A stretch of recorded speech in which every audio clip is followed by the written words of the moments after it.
తెలుగు దినపత్రికలోని నేటి ప్రధాన వార్తలు చూద్దాం. ఫ్యూచర్ సిటీకి మారుబెని 600 ఎకరాల్లో నెక్స్ట్ జనరేషన్ ఇండస్ట్రియల్ పార్కును అభివృద్ధి చేయనున్న వ్యాపార దిగ్గజము. ఇక ప్రారంభ పెట్టుబడి 1000 కోట్లు, 3000 మందికి ఉద్యోగావకాశాలు. టోక్యోలో సీఎం రెడ్డి సమక్షంలో సీఎం రేవంత్ రెడ్డి సంతకము. జైకాతో ముఖ్యమంత్రి నేతృత్వంలోని ప్రతినిధి బృందం భేటీ. మెట్రోకు 11,693 కోట్ల రుణం అందించాలని ప్రతిపాదనలు. ఇక Marubeni next generation business executive officer Dai సకాకురాతో సీఎం రేవంత్ రెడ్డి. చిత్రంలో శేషాద్రి, జయేష్ రంజన్ తదితరులను ఇక్కడ పిక్చర్లో మనం చూడొచ్చు. ఇక వివరాలు చూసినట్లయితే, జపాన్ పర్యటనలో తొలి రోజు ముఖ్యమంత్రి రేవంత్ రెడ్డి బృందంతో గురువారం కీలకమైన పెట్టుబడుల ఒప్పందం కుదిరింది. ఇక ఆ దేశానికి చెందిన వ్యాపార దిగ్గజము మారుబెని కంపెనీ తెలంగాణలో పెట్టుబడులకు ముందుకొచ్చింది. ఇక ఈ సంస్థ ప్రపంచవ్యాప్తంగా 65 దేశాల్లో 410కి పైగా గ్రూప్ కంపెనీల ద్వారా వ్యాపార కార్యకలాపాలు నిర్వహిస్తుంది. ఇక ఆహారము, వ్యవసాయ ఉత్పత్తులు, లోహాలు, గనులు, ఇంధన, విద్యుత్, కెమికల్స్, మౌలిక సదుపాయాలు, finance, leasing, real estate, aerospace, mobility రంగాల్లో అగ్రగామిగా ఉంది. ఇక హైదరాబాద్ ఫ్యూచర్ సిటీలో నెక్స్ట్ జనరేషన్ ఇండస్ట్రియల్ పార్కు ఏర్పాటు చేసేందుకు సంసిద్ధత వ్యక్తం చేసింది అంటూ ఒక వార్త చూడొచ్చు. మరో వార్త చూస్తే, పిటిషన్ తేలేదాకా తుది నియామకాలు ఖరారు చేయదు, సర్టిఫికేట్ల పరిశీలన కొనసాగించవచ్చు. గ్రూప్ 1 పై టీజీపీఎస్సీ హైకోర్టు మధ్యంతర ఆదేశాలు. కంప్యూటర్ లాగ్డ్ హిస్టరీ వివరాలు ఇవ్వాలని ఉత్తర్వులు. మార్కులు తగ్గిన అభ్యర్థిని ప్రతివాదిగా చేయాలని ఈ సూచన. టీజీపీఎస్సీ నిర్వహిస్తున్న గ్రూప్ 1లో అక్రమాలు చోటు చేసుకున్నందు దాఖలైన పిటిషన్లపై విచారణ కొనసాగుతున్న నేపథ్యంలో సర్టిఫికెట్ల పరిశీలన ప్రక్రియను కొనసాగించవచ్చని, నియామక పత్రాలను మాత్రం జారీ చేయదని హైకోర్టు మధ్యంతర ఉత్తర్వులు ఇచ్చింది. ఇక మెయిన్స్ మూల్యాంకనం తీరుపై దాఖలైన పిటిషన్లపై తేలేదాకా తుది నియామకాలను ఖరారు చేయవద్దందు. ఇక అభ్యర్థులు డేటా నమోదుకు సంబంధించిన కంప్యూటర్ లాగ్డ్ హిస్టరీని సమర్పించాలని, పిటిషన్లను లేవనెత్తిన పూర్తి వివరాలతో కౌంటర్ దాఖలు చేయాలని టీజీపీఎస్సీని ఆదేశించినట్లు ఒక వార్త కనిపిస్తూ ఉంది.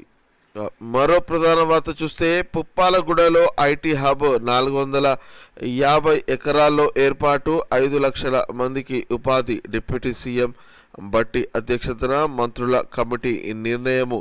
5 లక్షల మంది యువతకు ఉపాధి కల్పించే లక్ష్యంతో పుప్పాలగూడ పరిసరాల్లో మొదటి దశలో 450 ఎకరాల్లో ఐటీ నాలెడ్జ్ హబ్ ఏర్పాటు చేయాలని మంత్రివర్గ ఉపసంహ నిర్ణయించినట్లు ఒక వార్త కనిపిస్తూ ఉంది. మరో వార్త చూస్తే, అన్నదాతల చెంతకే అధికారులు, కోర్టుల్లో లేని అన్ని రకాల భూ సమస్యలకు పరిష్కారము. రైతులందరికీ ఈ సేవలు పూర్తిగా ఉచితము. అసైన్డ్ భూముల్లో అర్హులుంటే హక్కుల కల్పన. భూభారతి పైలట్ ప్రాజెక్టు ప్రారంభంలో రెవెన్యూ మంత్రి పొంగులేటి ఈ వ్యాఖ్యలు చేసినట్లు ఒక వార్త కనిపిస్తూ ఉంది. కంచగచ్చబౌలి భూములపై సుప్రీంకోర్టు సిట్టింగ్ జడ్జితో విచారణ జరిపించాలి. ఆర్థిక మోసం జరిగిందని సిఈసినే చెప్పింది. బారాస కార్యనిర్వాహక అధ్యక్షుడు కేటీఆర్ ఈ వ్యాఖ్యలు చేశాడు. ఇక సెంట్రల్ ఎంపవర్డ్ కమిటీ నివేదికను చూపిస్తున్న కేటీఆర్ని ఇక్కడ పిక్చర్లు చూడొచ్చు. ఇక వక్స్ ఆస్తులేవి ఇప్పుడే రద్దు చేయము, బోర్డుల్లో కొత్త నియామకాలు చేపట్టము. సుప్రీంకోర్టుకు కేంద్రం హామీ, మే 5న తదుపరి విచారణ అంటూ ఒక వార్త చూడొచ్చు. అలాగే నీటిపారుదల శాఖలో భారీగా ఖాళీలు, ప్రాజెక్టు నిర్మాణంతో పాటు నిర్వహణపైన ప్రభావం చూపే అవకాశం, పెండింగ్లో పదోన్నతుల ప్రక్రియలు అంటూ ఒక వార్త కనిపిస్తూ ఉంది. మరో వార్త చూస్తే, కేటగిరీ 4 రుణాలకే ఆసక్తి, అత్యధికంగా 12.41 లక్షల దరఖాస్తులు. రాజీవ్ యువ వికాసానికి వచ్చిన మొత్తం అర్జీలు 16.23 లక్షలు. రాష్ట్ర ప్రభుత్వము ప్రతిష్టాత్మకంగా ప్రవేశపెట్టిన రాజీవ్ యువ వికాసం పథకంలో అత్యధికంగా యువత కేటగిరీ 4 రుణాలు పొందేందుకు ఆసక్తి చూపిందని, ఇక అధిక విలువలు కలిగిన యూనిట్లతో మెరుగైన స్వయం ఉపాధి పథకాలు పొందవచ్చన్న ఉద్దేశంతో ఎక్కువ మంది వాటికి దరఖాస్తు చేశారు. ఇక ఈ పథకానికి 16.23 లక్షల మంది దరఖాస్తు చేయగా ఇందులో మూడో వంతు అనగా 76.46% మంది 2 లక్షల నుండి 4 లక్షల విలువైన యూనిట్లు కావాలని కోరుకుంటున్నారు. ఇక 4 లక్షల విలువైన యూనిట్ల విలువలో 70% రాయితీతో దాదాపు 2.8 లక్షల వరకు రాయితీ వచ్చే అవకాశం ఉండడంతో సింహభాగం దరఖాస్తులు కేటగిరీ 4లో వచ్చినట్లు గుర్తించారు. సాగులో నాయకత్వము క్రియాశీలకంగా నిర్ణయాత్మకంగా మహిళలు ఇక్రిసాట్ అధ్యయనంలో వెల్లడి.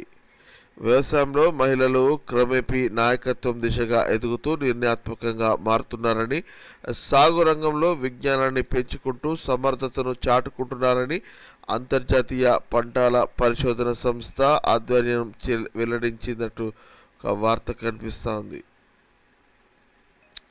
మరో వార్త చూస్తే జూలై ఆఖరి వరకు 16.20 టీఎంసీలు కావాలి. శ్రీశైలం సాగర్ల నుండి ఏపీకి నీళ్లు తరలించకుండా చూడండి. కృష్ణా బోర్డుకు తెలంగాణ లేఖ రాసినట్లు ఒక వార్త కనిపిస్తూ ఉంది.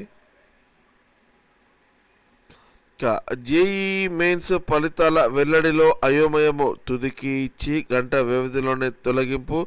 1,00,000 మంది విద్యార్థులతో ఎన్టీఏ ఆటలు. జేఈఈ మెయిన్స్ ర్యాంకుల వెల్లడిలో జాతీయ పరీక్షల మండలి మరోసారి విఫలమైంది. గురువారం సాయంత్రము 6 గంటల ప్రాంతంలో జేఈఈ మెయిన్స్ తుది విడత పేపర్ 1 ఫైనల్కి వెల్లడించి ఎన్టీఏ ఆ తర్వాత గంటలోనే దాన్ని వెబ్సైట్ నుంచి తొలగించింది. ఫలితంగా దేశవ్యాప్తంగా ర్యాంకుల కోసం ఎదురుచూస్తున్న లక్షల మంది విద్యార్థులు అయోమయానికి గురయ్యారు. ఇక ఈ నెల 17వ తేదీకి నాటికి ర్యాంకుల విడుదల చేస్తామని చెప్పిన ఎన్టీఏ ఆ విషయంలో విఫలమైందన్న విమర్శలు వస్తున్నట్టు ఒక వార్త కనిపిస్తూ ఉంది.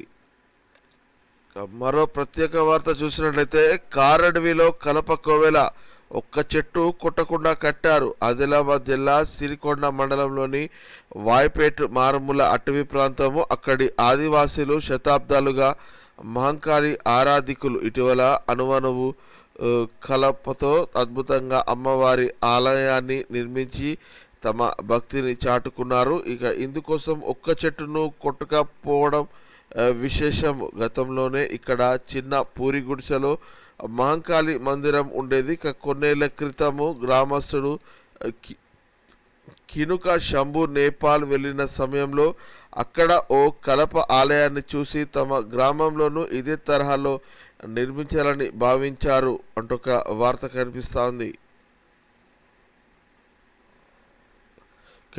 నమస్తే తెలంగాణ దినపత్రికలోని నేటి ప్రధాన వార్తలు చూద్దాం. రేవంత్ సర్కార్ కుంభకోణాలపై ప్రధాని మాట్లాడరేం.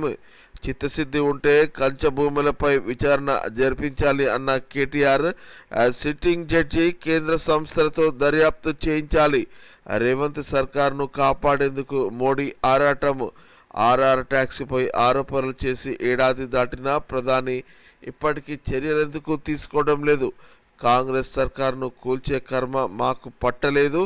రేవంత్ రెడ్డి పిచ్చి చేష్టలతో ప్రజలే తిరుగుబడతారు. ఇంకా 20 ఏండ్లు ఆ పార్టీకి ఎవరు ఓటేయరు. దేశంలో ఫిరాయింపుల సంస్కృతి తెచ్చింది కాంగ్రెసే. సుప్రీంకోర్టు తీర్పు రేవంత్ సర్కార్కు చెంపపెట్టు. ఇది విద్యార్థులు పర్యావరణ ప్రేమికుల విజయము. రేవంత్ రెడ్డి తప్ప చెరువునెవరు తాకట్టు పెట్టరు. ముఖ్యమంత్రి ఉచ్చులో పడి అధికారులు పోలీసులు చట్టాన్ని అతిక్రమిస్తే ఊచలు లెక్క పెట్టాల్సి వస్తుంది. బీఆర్ఎస్ వర్కింగ్ ప్రెసిడెంట్ కేటీఆర్ హెచ్చరించినట్లు ఒక వార్త కనిపిస్తోంది. మరో వార్త చూస్తే గ్రూప్ 1కు బ్రేక్. నియామకాలు నిలిపివేస్తూ హైకోర్టు ఆదేశము. విచారణ తేలే వరకు ప్రక్రియ ఆపండి. సర్టిఫికెట్ల పరిశీలన జరుపుకోవచ్చు. కంప్యూటర్ లాగ్ హిస్టరీ సమాచారము న్యాయస్థానానికి సమర్పించండి.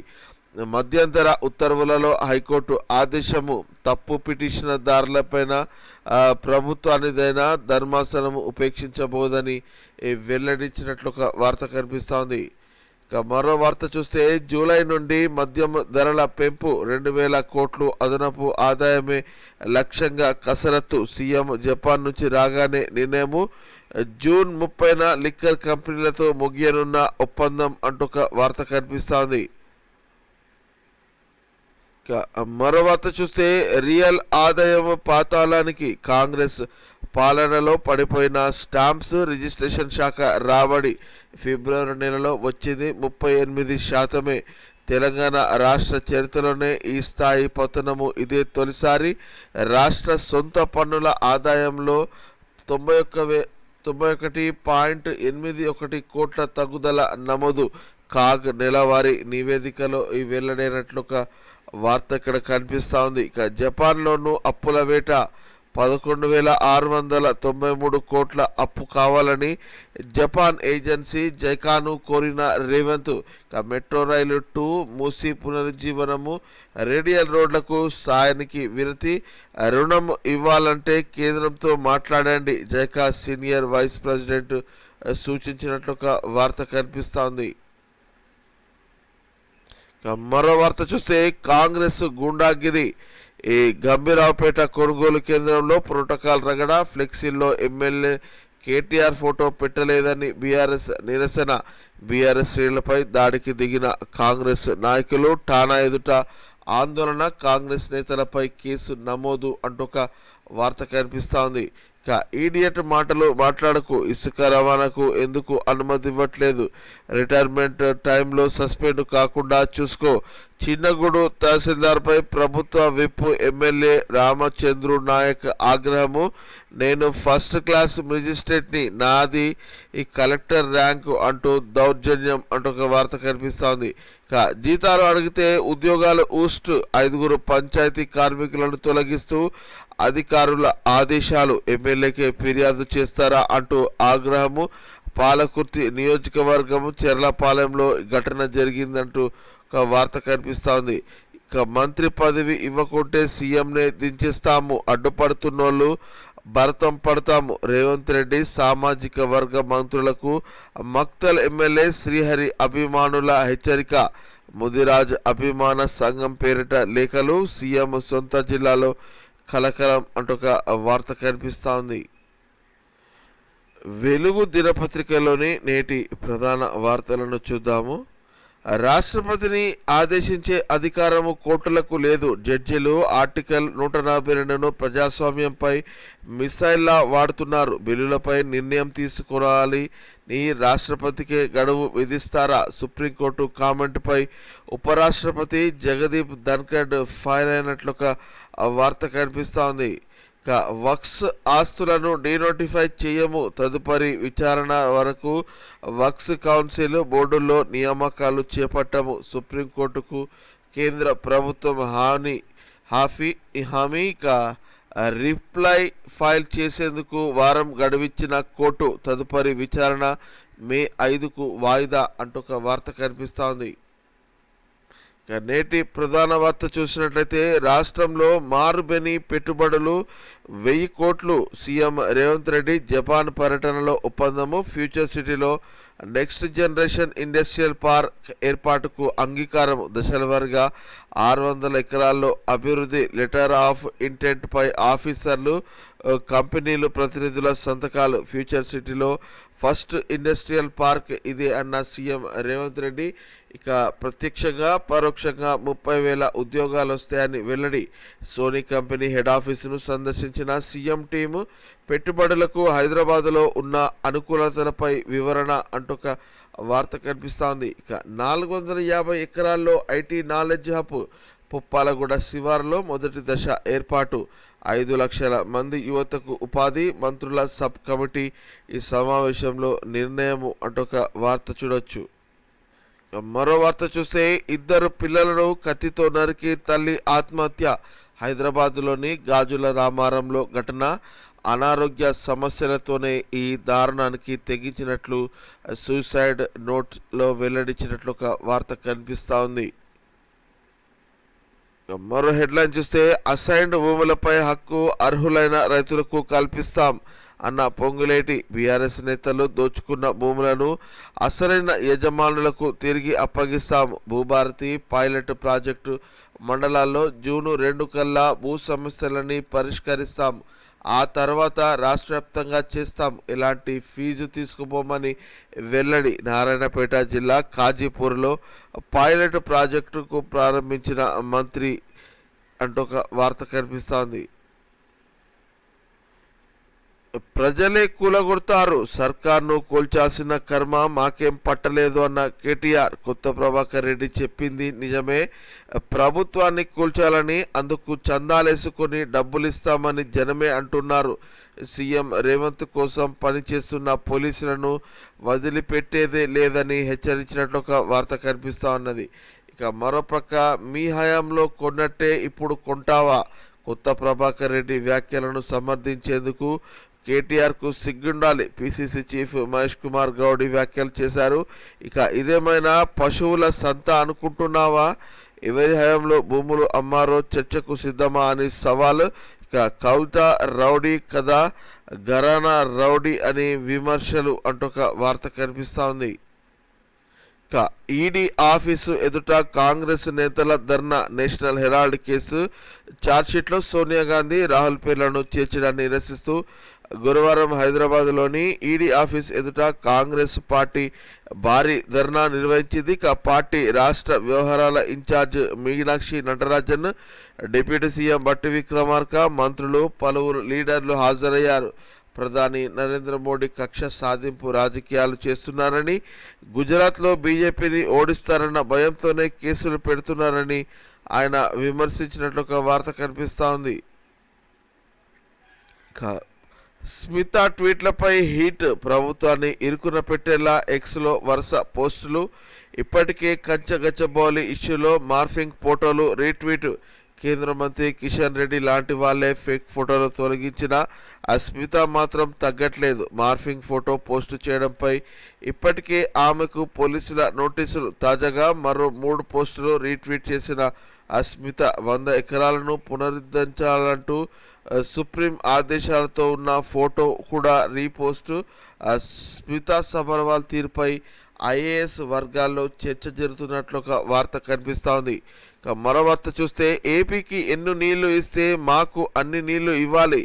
కృష్ణా ట్రిబ్యునల్ ముందు తెలంగాణ డిమాండ్. కృష్ణా డెల్టా స్కీమ్కు పోలవరం నుండి 80 టీఎంసీల తరలింపు. సాగర్ ఎగువన కర్ణాటక, మహారాష్ట్రకు 35 టీఎంసీలు, ఏపీకి 45 టీఎంసీలు ఇచ్చేలా గతంలో ఒప్పందం. చింతలపూడి లిఫ్ట్ ద్వారా మిగులు జలాలను సాగర్ ఎడమ కాలువల చివరి ఆయకట్టుకు ఇవ్వాలి. సాగర్ ఎడమ కాలువ నుంచి ఈ ఇన్ బేసిన్ అవసరాలకే వాడాలని స్పష్టీకరించినట్లు ఒక వార్త కనిపిస్తూ ఉంది.